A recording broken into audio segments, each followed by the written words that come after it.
Grow app browser में कैसे open करें। आप ग्रो ऐप क्रोम ब्राउज़र में या अदर किसी ब्राउज़र में ओपन करना चाहते हो तो इस वीडियो को पूरा देखना।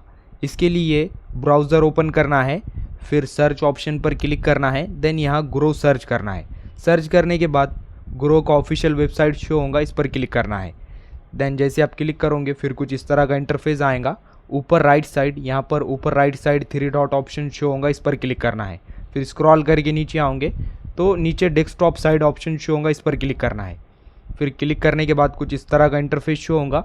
ऊपर right side login and sign up option show होगा, लॉगिन एंड साइन अप पर क्लिक करना है। यहाँ पर आपको ऑप्शन शो होगा। देन जैसे आप लॉगिन एंड साइन अप पर क्लिक करोगे फिर आपको अपना ईमेल आईडी या फिर आपने जिसके थ्रू ग्रो में अकाउंट बनाया है वो डालना है। देन लॉगिन करना है। जैसे आप लॉगिन करेंगे फिर ग्रो ऐप ओपन होगा। देन आप ग्रो ऐप इस तरह से ओपन कर सकते हैं, यूज़ कर सकते हैं। वीडियो इन्फॉर्मेटिव लगा तो लाइक करना।